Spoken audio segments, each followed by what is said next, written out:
महाकुंभ 2025 के ये हैं वो फेमस वायरल आईआईटी वाले बाबा। अब मैंने आज से कुछ दिन पहले इनके ऊपर एक वीडियो करी और मैंने सचमुच अपने दिल की बात रखी कि इनको जीने दो यार, ये अपनी जर्नी में चल रहे हैं, इनको अपने जीवन में एक रास्ता मिल गया है। तो आप कौन हो, आप कौन से समाज के ठेकेदार आ गए इनके बारे में बात करने वाले? अरे भाई इनको जीने दो, इनके लिए यही रास्ता सही है। अगर इनको लगता है कि ये शिव के रास्ते में है, इनको समझ आ रहा है कि मैं शून्य हूं, इनको समझ आ रही हैं कुछ ऐसी चीजें जो शायद आपको नहीं समझ आ रही, मुझे नहीं समझ आ रही, तो आप क्यों इनके पीछे पड़े हुए हो? मैंने देखा कुछ ऐसे मीडिया के लोग जो इनका बस्ता खोल के दिखा रहे हैं, बाबा के बस्ते में ये है, कोई मीडिया वाले कह रहे हैं देखो बाबा रो रहे हैं। ये सब क्या है भाई? आप लोगों को अब मैं जगाना चाहता हूं। पता है क्यों? क्योंकि आज भगवान के कारण और इस बाबा के कारण ना एक बड़ा इंटरेस्टिंग एक खेला हुआ है हमारे देश के अंदर। वो खेला ये हुआ है कि देशवासियों को पहली बार एक बात समझ आ गई कि देखो कैसे मीडिया हमें नचाती है, देखो हम कितने नीचे स्तर तक गिर सकते हैं। देखो सिर्फ किसी न्यूज को उछालने के लिए, कुछ व्यूज पाने के लिए आज सोशल मीडिया की दुनिया में हम कितने घटिया हो चुके हैं। मुझे और इससे ज्यादा अच्छा शब्द नहीं मिल रहा। हम इतने घटिया हो चुके हैं, हम इतने गिर चुके हैं कि कोई एक इंसान जो अपना जीवन जीना चाहता है, हम उसमें भी प्रॉब्लम क्रिएट कर रहे हैं। अरे जीने दो उसको यार, उसकी लाइफ है। आप क्यों ये बोल रहे हो उसके घर में उसके पिताजी ने ऐसा किया, उसको उसकी फेमिनिज्म ताकत वो इसलिए बाहर निकालने की कोशिश कर रहा है क्योंकि वो कभी अपने जीवन में औरतों को बचा नहीं पाया, उसने अपने सामने औरतों को पिटते हुए देखा। अरे भाई उसका जीवन है। आप अच्छा मुझे एक बात बताओ, अगर ये आईआईटी वाले बाबा की जगह आपका जीवन रख दिया जाए और आपके ऊपर लोग ऐसी टिप्पणियां करें, जी पाओगे? नहीं जी पाओगे यार। तो आप इनके ऊपर ऐसी टिप्पणियां क्यों कर रहे हो? Why are you doing this? Let him live his life. What is your problem? लेकिन आप करते जा रहे हो। और मैं जनरलाइज नहीं कर रहा, आपका मतलब मैं आपकी बात नहीं कर रहा। आप तो हो सकता है ये बात समझो, आप तो हो सकता है दिल के अच्छे लोग हो, आप मेरी बात समझ पाओगे कि मैं क्यों उनको ऐसे सपोर्ट कर रहा हूं। मैं क्यों ये समाज में एक थॉट रखना चाहता हूं कि जीने दो, समाज में लोगों को जीने दो। वरना हम एक ऐसा समाज बन जाएंगे कि हम बहुत परसेप्शन ड्रिवन हो जाएंगे। और आपको एक बात बता दूं, जो परसेप्शन ड्रिवन समाज होता है ना, सबसे कमजोर समाज होता है। पता है क्यों? क्योंकि भाई फिर तो मैं कुछ भी मीडिया में अनाप शनाप दिखा के आपकी कहानी बदल दूंगा।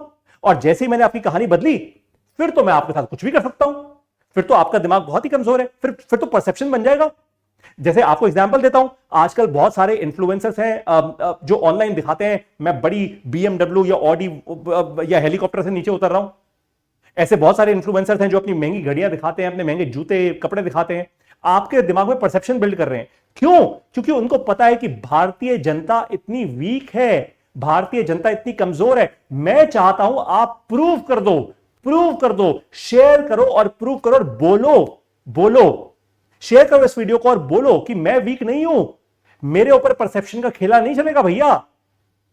ये आईआईटी वाले बाबा ने और पारितोष जी की इस वीडियो ने बता दिया कि मेरे ऊपर परसेप्शन का खेला नहीं चलेगा। अब वो मीडिया चैनल को अनसब्सक्राइब कर दो, वरना आपके साथ वही खेला होगा जो आजकल होता आया है। इलेक्शन से पहले सड़कों के गड्ढे भर दिए जाते हैं मिट्टी से, उसके बाद फिर मौतें होती हैं। हिंदू मुसलमान होता रहेगा क्योंकि खेला है ना परसेप्शन का। इतना ही आसान है ये, आपके साथ खेल पाना इतना ही आसान है। आज मैं समझ पाता हूं क्यों अंग्रेज हम पर राज कर पाए, क्योंकि उनको समझ आ गया था अरे बेवकूफ हैं सारे के सारे, इनके साथ तो बस परसेप्शन, राजा को परसेप्शन दिखाओ भाई तू राजा है, तू ही राजा है, और प्रजा को परसेप्शन दिखाओ अबे गधे हो तुम सारे के सारे, और हम मान लेंगे, हम मान लेंगे उस बात को। दैट इज वाई आज आईआईटी वाले बाबा को जीने दो, late him live his life. अगर ये किसी रास्ते पे जा रहे हैं इनको जाने दो। ये आपका क्या लेकर जा रहे हैं? मैंने देखा कुछ कमेंट्स आए मेरी वीडियो पे, मैं उस वीडियो का लिंक भी दे दूंगा यहां पे। कुछ कमेंट्स आए जिन्होंने बोला ये क्या बोला, नशेड़ी है, क्या लेता है ये गांजा, या पता नहीं क्या क्या बोला लोगों ने। अरे आपसे खरीद के ले रहे हैं क्या? आपसे पैसे मांगे थे क्या? या आपके बैंक में डाका डाला इसने? कुछ नहीं किया। ऐसे बहुत बड़े बड़े लोग हैं जो आपके बैंक में डाके डाल के भाग गए यहां से, भारत देश से लंदन भागे हैं सीधा। आपने क्या उखाड़ लिया उनका? आप ही के टैक्सेस के पैसे लेके भागे हैं सारे। क्या उखाड़ लिया भाई? ये चुपचाप है तो चढ़ जाओगे इसके ऊपर, मतलब फिर भाई यही तो देश बन चुके हैं हम। मत बनो ऐसा देश, मैं हाथ जोड़ के बोल रहा हूं, मत बनो ऐसा देश। एक ऐसा देश बनो जहां पे हम कल्चरली एक्सेप्ट कर सकें, ये हमारे कल्चर में ही है, एक्सेप्ट कर सकें, हम एक्सेप्ट कर सकें कि एक इंसान की एक पर्टिकुलर जर्नी है। हां, अगर वो समाज के लिए गलत कर रहा है, अगर वो किसी को हानि पहुंचा रहे हैं, अगर वो लड़ाई झगड़ा कर रहे हैं, अगर वो किसी को मारपीट कर रहे हैं, अगर वो हथियार उठा रहे हैं, कुछ गलत, वो समाज में अपराजिता फैला रहे हैं, अगर वो, तो फिर वो गलत है। फिर उसके लिए लॉ है, लीगल प्रोसीडिंग्स है, आप वो करो, उसको मत छोड़ना। लेकिन इसने क्या किया यार, क्या किया इसने? और फिर भी हमारे पास इतने थॉट्स हैं। मैं आपको एक बहुत ऑनेस्ट बात बताना चाहता हूं, प्लीज सुनो मेरी बात। ये जो इंसान है, इसने ना आज आपको आईना दिखाया है, शीशा दिखाया है, हमारे संसार को एक शीशा दिखाया है कि आप लोग इतने कमजोर हो कि आपको कोई भी कैसी भी कहानी सुनाएगा और आप टिप्पणियों में बह जाओगे। मत करो, क्योंकि आज अगर आप इतने कमजोर हो, आप अपने परिवार में भी कमजोर रहोगे, अपने बच्चों को भी कमजोर बनाओगे, अगली आने वाली जनरेशन और भी कमजोर बनेगी। फिर मीडिया वाले कहीं से, और आजकल तो बहुत ही आसान है मीडिया को खरीदना, बहुत आसान है, सोशल मीडिया पे पैसा दो, कोई भी बिक जाता है, कोई भी बिक जाता है। That's the point. ऐसी फिकल, ऐसी कमजोर दुनिया में रहते हैं हम। मत पीछे पड़ो इसके ऐसे यार, चील कौवों की तरह।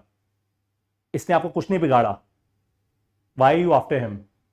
अपने आप को देखो। इसने तो समाज को एक आईना दिखा दिया कि देखो तुम कितने कमजोर हो, बिना बोले आईना दिखा दिया कि देखो तुम कितने कमजोर हो। मत ऐसे कमजोर बनो। बस मेरा इतना ही कहना है। आई होप ये वीडियो आप में कुछ सेंस डालेगी। आप इस वीडियो में आईआईटी वाले बाबा को छोड़ के आप अपने बच्चों के लिए समाज के पर्सपेक्टिव में इस वीडियो को देख पाएंगे। आप थोड़ा उदारता दिखाएंगे, थोड़ा एक बड़े स्केल पे सोचेंगे कि क्या समाज बना रहा हूं मैं। जो मैं कमेंट करने वाला हूं इस वीडियो पे, या जिस इमोशन के साथ मैं शेयर करने वाला हूं, क्या वो समाज में पॉजिटिविटी फैलाएगी या नेगेटिविटी फैलाएगी? सोचो उसके बारे में, और फिर सोचो, और फिर एक एक्शन लो। एक ऐसे इंसान बनो, एक ऐसे भारतीय नागरिक बनो जो सचमुच इस देश को आगे लेके जाए, एक विकसित भारत बनाए। टाइम पास मत करो यार, प्लीज। ये आपके लिए भी अच्छा नहीं होगा, आपके बच्चों के लिए भी अच्छा नहीं होगा, किसी के लिए भी नहीं होगा। Let's build a great country together. I hope मेरा ये मैसेज लाखों करोड़ों लोगों तक आप लेकर जाएं, ताकि जेन्युइनली हम ये बात समझ पाए कि किसी एजेंडा से अपना जीवन मत चलाओ, क्योंकि दुनिया में बहुत सारे लोग हैं अपना अपना एजेंडा आपके ऊपर डालते जा रहे हैं और आप वैसे ही चलते जा रहे हो। मारे जाओगे यार, मत करो ये काम। रहने दो आईआईटी वाले बाबा को, इसको लेने दो शिव का नाम। मैं अब आप लोगों को मिलूंगा अपनी क्लासेस में, पढ़ाता रहूंगा जैसे मैं हमेशा पढ़ाता हूं। आपको एक बात बताऊं, जाने से पहले एक बहुत दिल की बात कर रहा हूं आपसे। ये आपके लिए जरूरी है, बहुत बहुत बहुत जरूरी है। इसको ध्यान से सुनना मेरी बात को, और बहुत मन से कह रहा हूं आपको। ये आईआईटी वाले बाबा के कारण ना एक और बहुत बड़ी चीज हुई है बाय द वे, वो ये कि हमारे इस समाज में, इंडियन सोसाइटी में एक बड़ा डिफरेंस क्रिएट हो गया है। वो एकदम डिफरेंस पहले से था, वो अब दिख गया है। वो डिफरेंस ये है कि आप में से बहुत सारे ऐसे लोग हैं जो अमीर हैं, और आप में से ऐसे बहुत सारे लोग हैं जो भीड़ हैं। अमीर हैं और गरीब नहीं बोला मैंने, अमीर हैं और भीड़ हैं। जो भीड़ है वो बाय डिफॉल्ट गरीब है। महाकुंभ में क्या हुआ, जो भगदड़ मची उसमें कौन मरा? अमीर? ना ना ना भाई, भीड़ मरी उसमें। आईआईटी वाले बाबा ने ना वो आपको सिखा दिया एक्चुअली बड़े अच्छे से कि भीड़ का हिस्सा मत बनो, अपना पाथ खुद चुनो। और मैं आपको बताता हूं, मेरा ये मिशन है। मैं भारत देश के करोड़ों मिडिल क्लास लोगों को जगाना चाहता हूं, उनको बताना चाहता हूं कि भीड़ का हिस्सा मत बनो, अमीर बनो, पैसा बनाना सीखो। मैं सिखाता हूं, एक पूरा कोर्स बनाया हुआ है मैंने इसका, जहां पे मैं सिखाता हूं कि भाई, और उस कोर्स का नाम पता है क्या रखा है? उस कोर्स का नाम रखा है पैसों का पेड़। क्योंकि बचपन से हमें बहुत सारे लोगों ने आके बताया है ना कि पैसों का पेड़ थोड़ा होता है। होता है, होता है। स्कैम हुआ है हम सबके साथ, इसलिए हमें नहीं पता था। बिल्कुल होता है, पैसों का पेड़ लगता है। मैंने लगाया है, लाखों लोगों ने लगाया है, आप भी लगा सकते हो। सीखो, सीखो, सीखो, अपनी आंखें खोलो, वरना कोई भी आएगा कहानी सुनाएगा और आप बह जाओगे। खैर, मैं अब आपको मिलूंगा अपनी क्लासेस में, लेकिन इस इंसान को जीने दो। Let him be happy. That's the ultimate truth of life. नमस्कार, हर हर महादेव।